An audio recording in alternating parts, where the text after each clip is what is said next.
Texas recognized. Good morning, Mr. Secretary.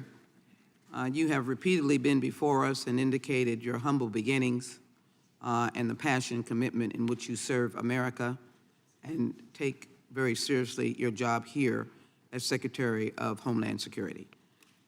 On that basis, I have a number of quick questions that I'm going to ask for a sense of urgency and rapidness so that I can assure that all have been answered. First of all, I want to make clear that this is an oversight hearing, not an impeachment hearing. This is a hearing to address the questions of the work that has been done.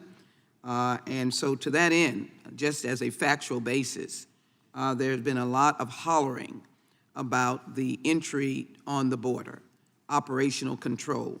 And I'm asking for a brief question. We know that the federal government ended Title 42. Have crossings gone down?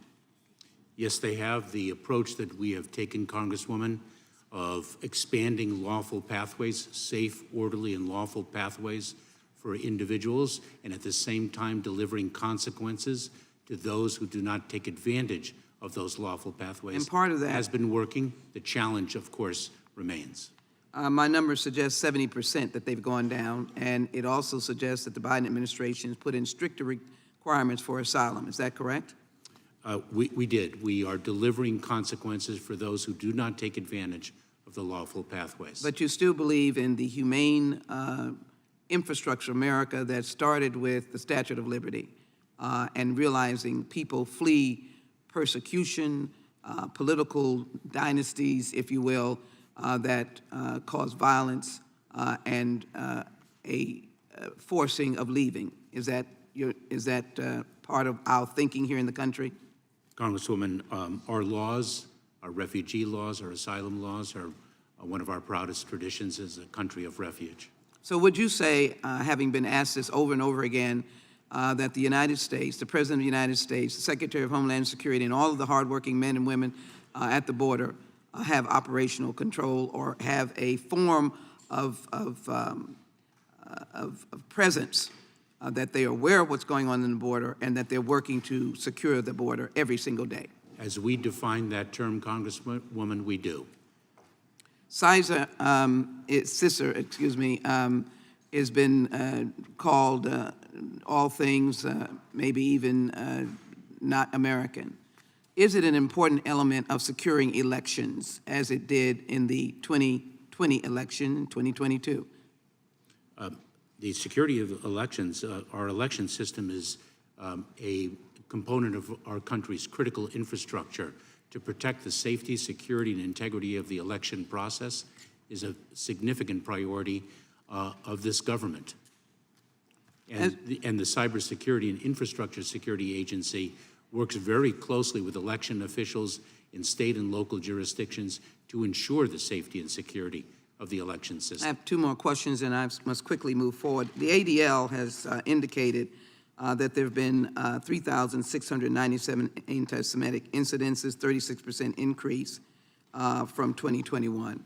What is your department doing to protect the Jewish community? And within the new U.S. national strategy to counter anti-Semitism, what kind of commitments have you made? And I have another question, but I think this is extremely important. Congresswoman, there has been a rise in anti-Semitism in this country, the rise in other ideologies of hate. Our responsibility as the Department of Homeland Security is when there is a connectivity between an ideology, whatever that ideology might be, and violence. It is the prevention of violence that really prompts our engagement with local communities around the country. Thank you. I want to keep in touch on those issues. We all face communities who are certainly targets of that kind of violence. I want to suggest that immigration is a national and federal authorized responsibility. We see states like Texas and Florida that have spent billions in Texas that have bused individuals to the vice president's home and to other places.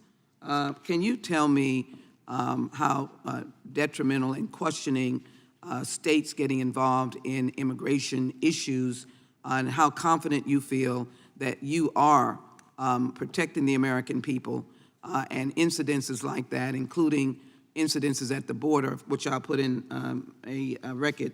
Texas trooper alleges inhumane treatment of migrants by state officials along southern border. But how you are responding to that responsibility that you have. Congresswoman, the safety and security of the American people is our highest priority. Law enforcement is most effective when it is executed collaboratively in cooperation. Time of the day. I'd like to ask unanimous consent, Mr. Chairman, to place into the record the CBS News, July 18, Texas trooper alleges inhumane treatment of migrants by state officials along southern border. And Washington Post, southern border eerily quiet after policy shift on asylum seekers. I ask unanimous consent to place that into the record. Without objection.